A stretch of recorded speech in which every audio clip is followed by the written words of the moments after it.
Nono ano, vamos lá.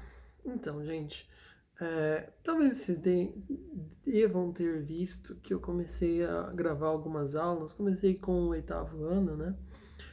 Postei minha aula no Instagram, algumas pessoas devem ter olhado, né? Ficaram curiosas, etc. E o pessoal aqui do oitavo ano gostou, achei interessante. Eu comecei a pensar em fazer pro nono também, né? Até porque a gente já tá há um bom tempo, né? Pra vocês terem contato com as explicações de história, né? Eu sei que tem alguns outros professores fazendo outros projetos, dando aula de outros jeitos e tal, enfim. O meu objetivo aqui, né? Eu tava pensando, até tinha comentado que eu ia colocar uma aula sobre Primeira Guerra, mas visto que nas semanas anteriores, né? Eu trabalhei em uma série de outros assuntos, escravos, revolta da vacina, semana passada, revolta da vacina, né? Falei de partida da África e Guerra do Paraguai, que era onde a gente ia começar quando, né, infelizmente aconteceu. Aconteceu nada, né? Mas quando começou a explodir a pandemia no Brasil, né? E eu não falei nada sobre isso, né? Então começar a dar aulas sobre Primeira Guerra Mundial pode parecer estranho, né? Uma ponte enorme, tudo que a gente não falou, que eu não comentei, não dei aula pra vocês. Agora que tudo isso vai ser falado de novo entre aspas, né? Mas as aulas vão ser todas dadas na volta, o que vai ser possível, né? A gente fazer de maneira a conseguir pelo menos diminuir os danos causados pela paralisação das aulas, né? E a videoaula ajuda, não só vocês fazerem os exercícios anteriores, né, ou os atuais, seja lá o que for, mas aprender os assuntos, tá? Eu vou então, em vez de falar de Primeira Guerra Mundial, talvez até faça um vídeo menor por causa disso, eu falo da Guerra do Paraguai, tá? Eu vou falar da Guerra do Paraguai, e aí nas próximas aulas, nas próximas vezes, eu faço a aula da Primeira Guerra, eu comento com vocês algumas coisas. Antes de começar a falar sobre a Guerra do Paraguai, eu só queria comentar sobre as atividades dessa semana. Vocês vão ver que eu passei um filme chamado O Zoológico de Varsóvia. É sobre a Segunda Guerra Mundial, tá? Não é sobre a Primeira. Mas como a gente tá com uma escassez, ou seja, o Netflix tirou uma série de bons filmes do catálogo. Na verdade, não tem praticamente mais nada bom no Netflix para se ver de filmes de histórias, tirando os filmes de Segunda Guerra Mundial.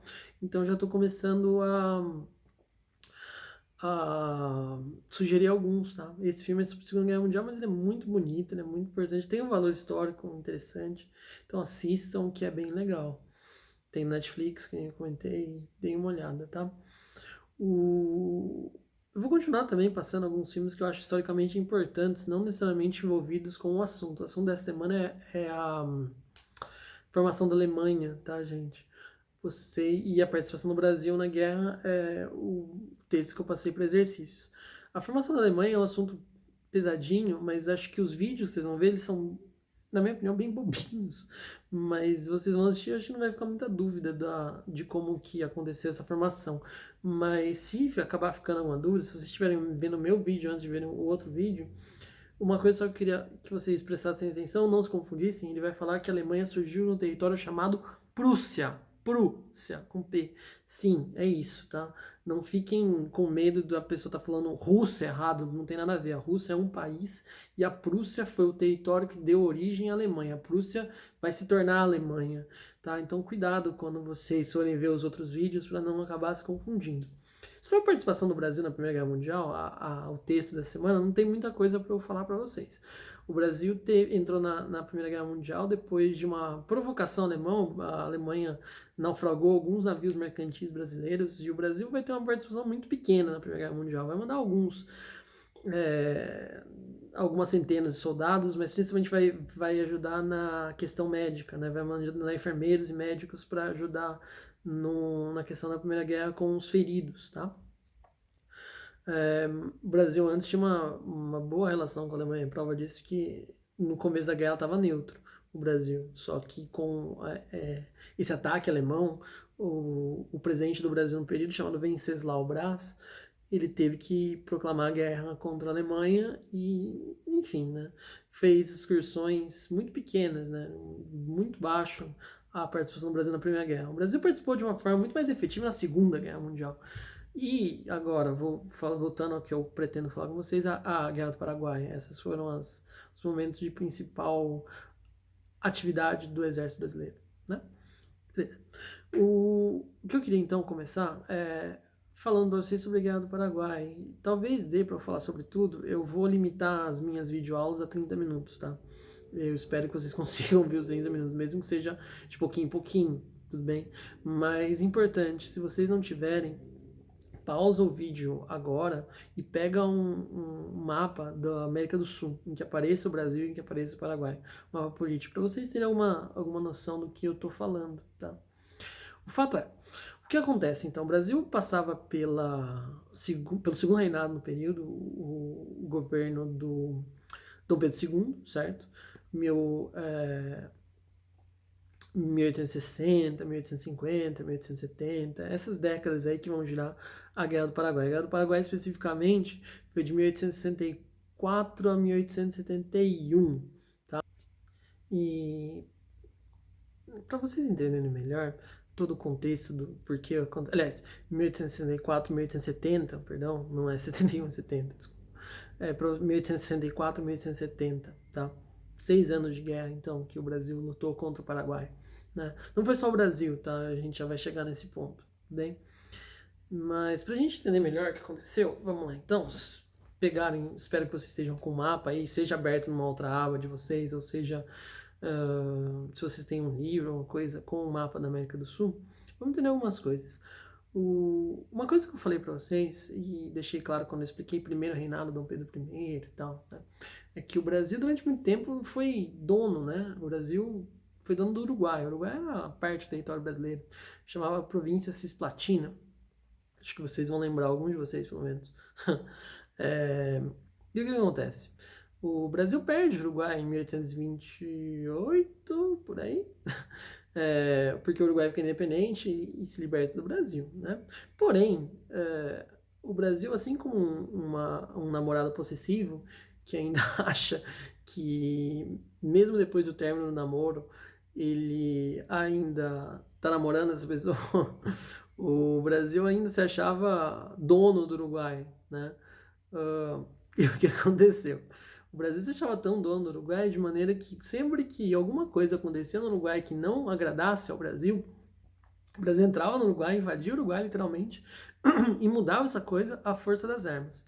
A prova disso era que na maior parte das eleições, sempre que um candidato que o Brasil não gostasse ganhasse a eleição, o Brasil entrava nesse país e mudava o presidente, entrava no Uruguai e mudava o presidente do país, certo?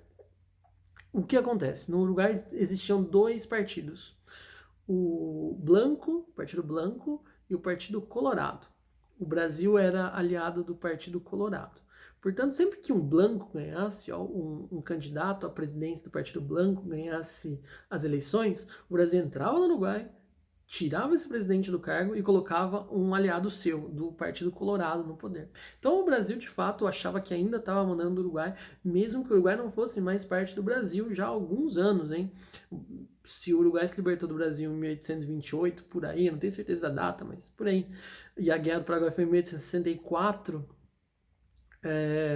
quase 40 anos aí, né, um pouquinho menos de 40 anos, que o Uruguai já não fazia parte do território brasileiro, mas ainda assim o Brasil achava que mandava no Uruguai.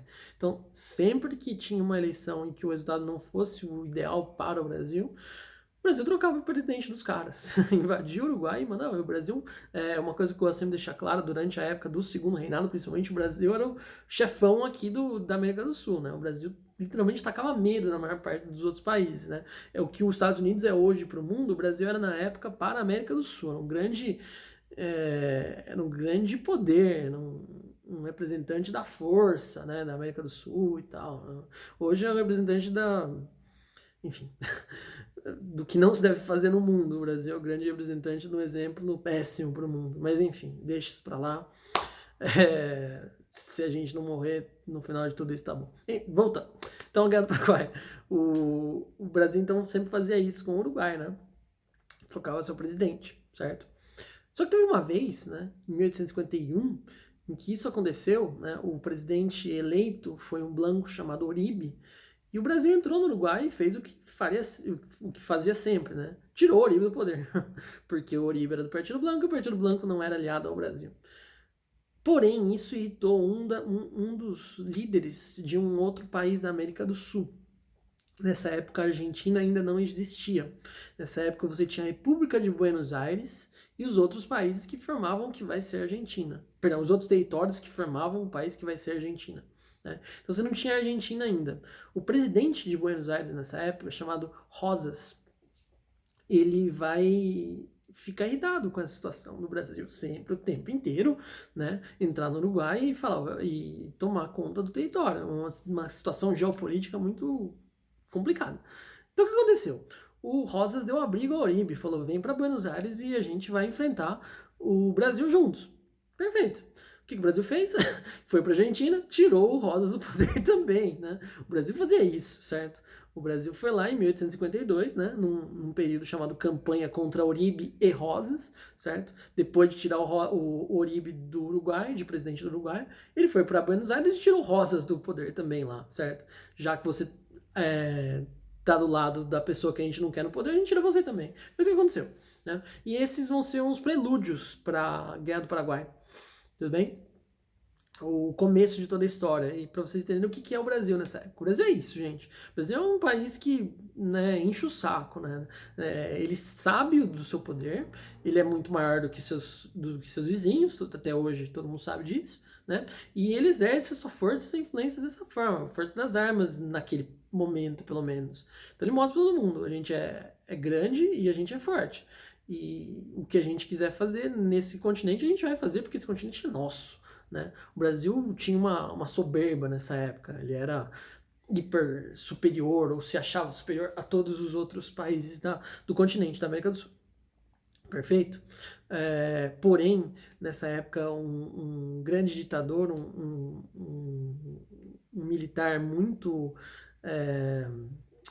orgulhoso, muito sério, muito importante, vai aparecer no Paraguai, chamado Solano Lopes.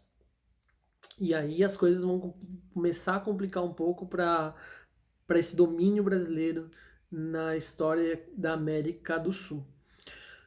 Antes disso, a gente tem que entender o que é o Paraguai, perdão, o que era o Paraguai naquela época e as formas pelas quais a história do Brasil encara a Guerra do Paraguai hoje. Eu acho que eu falei sobre isso no nono A, não tenho certeza se falei sobre isso no nono B. Mas o Brasil tenta esconder a Guerra do Paraguai, principalmente pelos seus resultados finais. Por como o Brasil agiu no final da guerra com o Paraguai. A gente vai chegar lá. Agora, durante muito tempo se pensou que... Se pensou não, né? Mas tentou se esconder a responsabilidade histórica do Brasil nessa guerra. E principalmente se fez isso colocando a culpa que no caso era brasileira, em um terceiro país, certo? Por quê? Deixa eu explicar. Quando a guerra acaba, né, o Brasil vence a Guerra do Paraguai, né, spoiler, hein, gente? O Brasil vence. Mas o Brasil não só vence, o Brasil tritura o Paraguai. O Brasil destrói, ele liquida, elimina. Se o Paraguai é o que é hoje, muito, em 50% pelo menos de parte, é porque pelo que o Brasil fez com o Paraguai durante o final da guerra. O Brasil envenenou poços, o Brasil incendiou hospitais infantis, o Brasil matou mais da metade da população masculina do Paraguai, acabou com as terras férteis, fez o diabo com o Paraguai, tá? O Brasil acabou, literalmente, devastou o país Paraguai. Perfeito. E, de fato, durante muito tempo... Perfeito não, péssimo. Mas, de fato, durante muito tempo, o Brasil se envergonhou disso, né? Assim como a Alemanha, vamos falar em breve, se envergonha do nazismo, né? De fato, não é necessariamente vergonha. A Alemanha, ela tem uma responsabilidade histórica com a questão do nazismo. O nazismo apareceu lá, eles têm essa responsabilidade de assumir que o que fizeram e o que aconteceu e acabou, né? Ninguém na Alemanha vai negar o Holocausto, ninguém na Alemanha vai negar o nazismo. Só gente maluca em outros lugares do mundo que negam esse tipo de coisa, né? Inclusive no Brasil. Mas deixa pra lá. Voltando aqui. Então, se existe uma coisa chamada responsabilidade histórica, a gente tem que saber o que o seu país fez e assumir o que aconteceu. O Brasil destruiu o Paraguai, ponto. Porém, durante muito tempo, tentou se esconder para baixo dos panos, né, varrer para baixo dos panos essa história. Como? Colocando a responsabilidade da guerra no terceiro país. E o Brasil simplesmente sendo uma marionete desse outro país, né, para acabar com o Uruguai. Então, quem que é esse terceiro país que está na história, né? Argentina? Não, não é Argentina. É os Estados Unidos, né, da América? Não. A Inglaterra. Inglaterra. Por que Inglaterra? Certo? A gente tem que começar a entender o que era a Inglaterra em 1860. Vocês sabem o que era a Inglaterra em 1860. A Inglaterra estava no auge da Revolução Industrial, no auge, hein, gente? Não é o meio, estava tava naquele momento máximo da Revolução Industrial em que estava tudo caminhando para dar certo. Tudo bem, ainda tinham aqueles problemas que a gente estudou no passado, na Revolução Industrial, o problema dos salários, das tantas horas que eles trabalhavam, etc., trabalho infantil e tal, mas a Inglaterra estava naquele momento de explosão da Revolução, ganhando dinheiro, ó, ganhando dinheiro, né? Tava tudo muito bem na Inglaterra, o negócio estava evoluindo e mandando ver, certo? A Inglaterra está no auge, no topo da Revolução Industrial, estava no topo do mundo nesse momento, tá? A Inglaterra era o país, né, do mundo nessa época. Seja como for. Então, o que a Inglaterra poderia querer com o Paraguai? Ou melhor, por que a Inglaterra precisaria do Brasil intervir num país como esse? O que você pensa, né, e o que se escreveu durante muito tempo, e que hoje, ó, presta atenção, hoje não é mais uma versão aceita, tá? Hoje não é mais uma versão aceita, tudo bem? Mas eu vou explicar mesmo assim.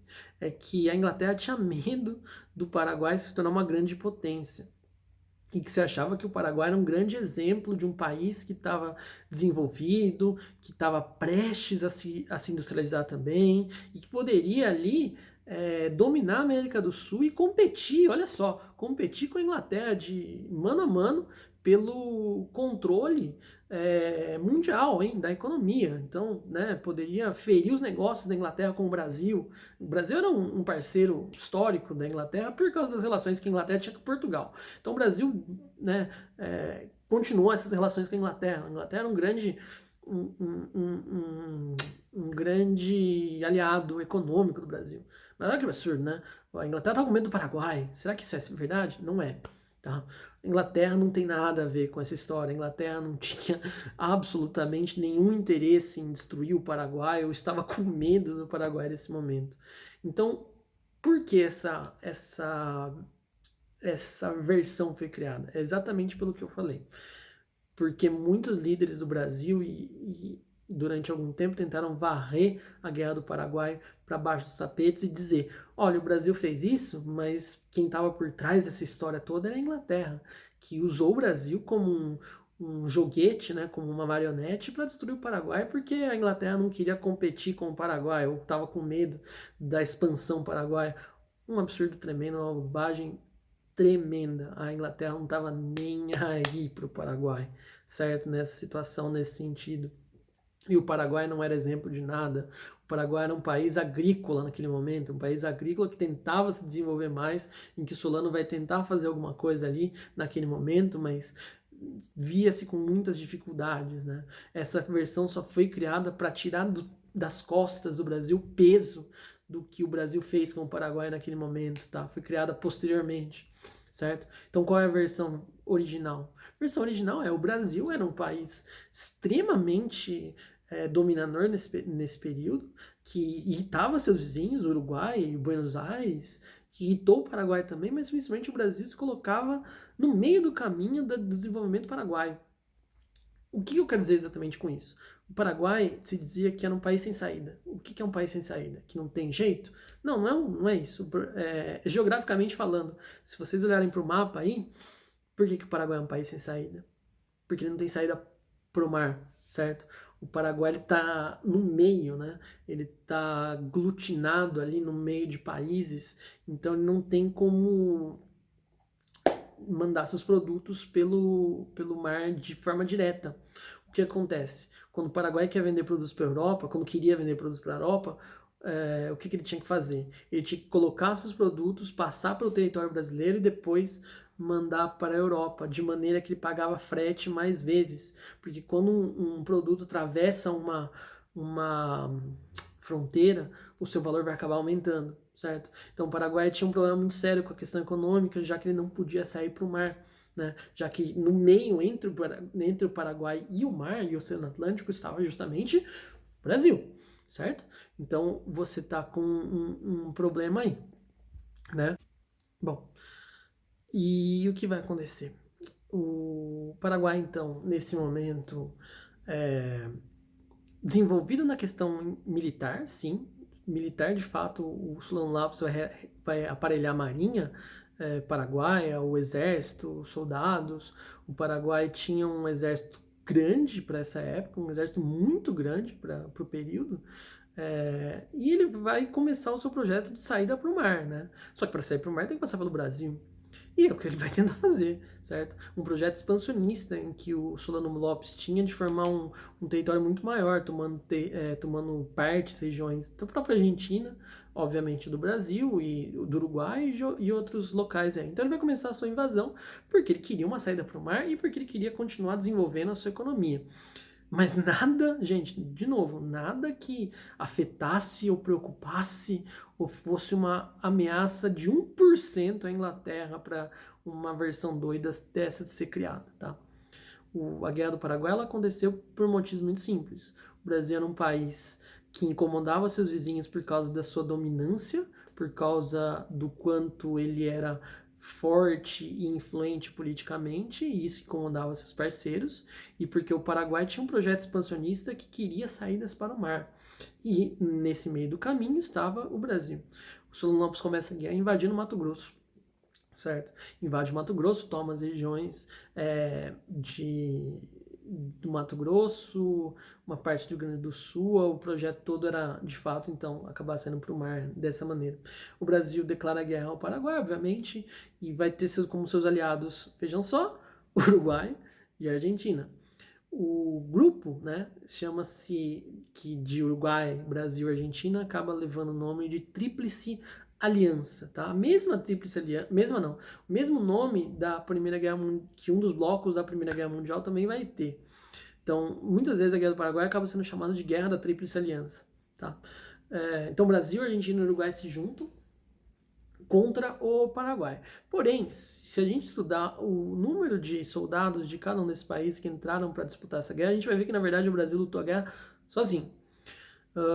O Paraguai tinha mais de 80 mil soldados. O Paraguai tinha um exército poderoso, né, para a época. Tá? Poderoso, não muito bem aparelhado. Se vocês procurarem fotos de soldados paraguaios, vocês podem ver isso. Eles não eram muito bem aparelhados, mas um exército numeroso ainda assim. O Brasil, no seu começo, mandou em volta de 60, 50 mil soldados, enquanto a Argentina deve ter mandado por 20 e poucos mil soldados, e o Uruguai mandou um contingente baixíssimo, de 2 a 5 mil soldados. Tá? No final das contas, o Brasil mandou mais do que o dobro dos dois países juntos. Né? O Brasil lutou a guerra sozinho, no final das contas, tá, gente? Para ser bem sincero. Porém, o Brasil tomou um esculacho. Durante os primeiros anos da guerra, o Brasil acabou sendo completamente derrotado pelo Paraguai. Tá? A guerra ela foi caminhando para a vitória paraguaia, por incrível que pareça. O Paraguai conseguiu fazer aliança não, conseguiu retirar a Argentina e o Uruguai da guerra e fazer a paz com os dois países, ficando só o Brasil lutando até o final da guerra. O Paraguai então consegue que os aliados do Brasil caiam, né, saiam da guerra e só tem mais um inimigo no seu caminho, que é o Brasil. O Brasil ainda não desiste nesse momento. Porém, uma carta que eu sempre gosto de ler em sala de aula, nesse momento o líder das tropas brasileiras era o Duque de Caxias. Ele vai se tornar Duque depois, mas ele era e se tornou um grande personagem da história do Brasil, do Exército.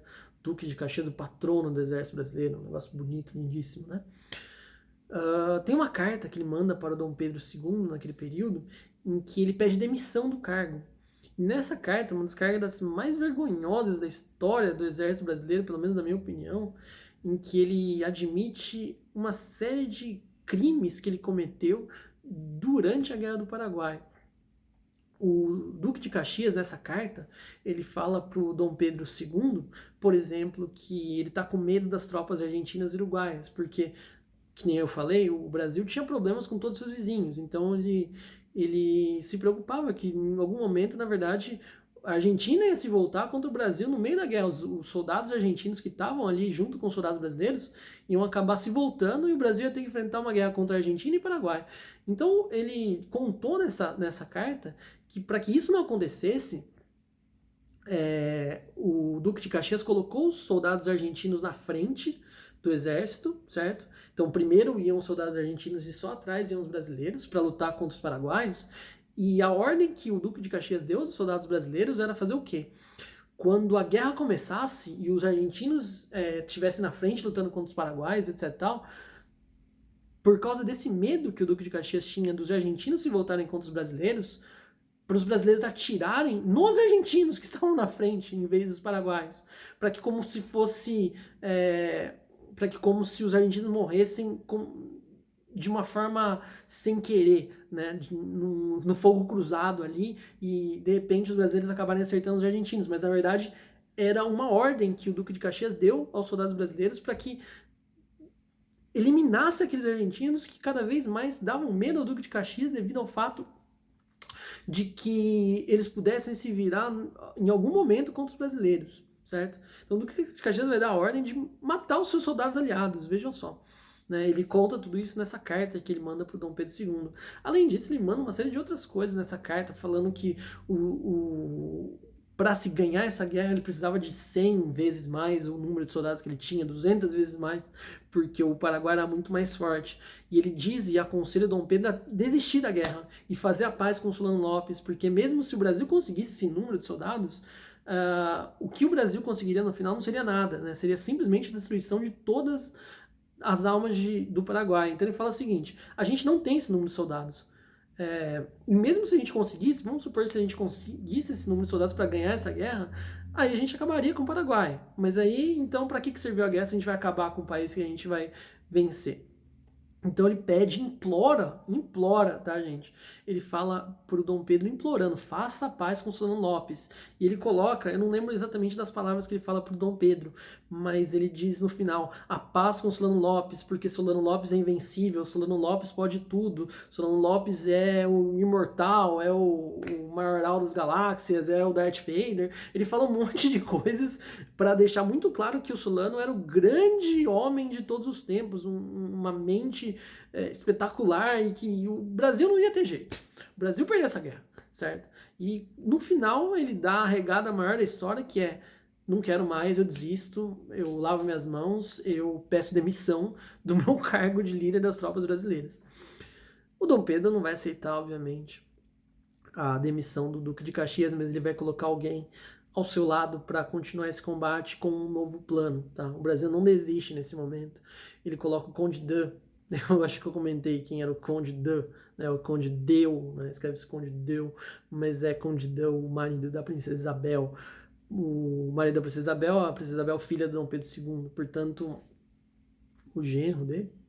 Enfim, nunca lembro esses termos, mas o Conde Dan então vai ser colocado na frente da liderança dos exércitos brasileiros para lutar contra o Paraguai. E aí o negócio vai mudar. Não porque o Conde Dan era uma máquina de guerra, um grande general, um negócio absurdo, né, de outro mundo. Não, mas porque também houve a promessa no Brasil de que qualquer soldado que entrasse no combate no seu retorno ganharia a liberdade no Brasil.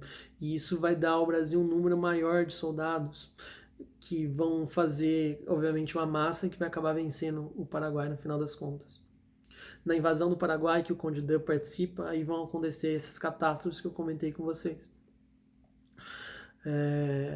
Poços vão ser envenenados, hospitais infantis vão ser incendiados, vai ser colocado sal na terra, a maior parte da população masculina paraguaia vai ser aniquilada, morta, certo? E o Paraguai Em boa parte ele é hoje o que é pelo que o Brasil fez, pelos crimes que o Brasil comete naquele momento com o Paraguai, após ter vencido a guerra, devido a essa entrada do Conde Dan e dos escravos que aceitaram participar, pensando que ganhariam a sua liberdade no retorno para o Brasil, né? Claro que você não ia prometer a liberdade para um escravo, não, na verdade você não ia dar a liberdade para o escravo sem ele ter voltado com a vitória antes, né? Imagina, você coloca um rifle na mão do escravo e fala, ó, vai pra guerra e quando você voltar eu te dou a liberdade. Claro que não, né? Aliás, não vai fazer isso, vai falar, ó, você tá livre, mas vai lutar pra mim na guerra. Na verdade, eles só se prometeram a liberdade quando eles voltassem. O fato é, o Brasil venceu a Guerra do Paraguai de uma forma catastrófica, desastrosa, mas foi mais ou menos isso que acontece, tá? É importante a gente sempre guardar isso e entender como o Brasil foi um país dominador e, nesse momento, um país que, de fato, acaba acaba definindo fronteiras, definindo situações políticas muito que acabaram sendo muito desastrosas para um dos nossos vizinhos, que é no caso o Paraguai, tá? Hoje o Paraguai é um país de fato muito pobre, que vive de bugigangas, badulaques, né, pirataria e coisas do tipo, tá? Mas é isso, gente.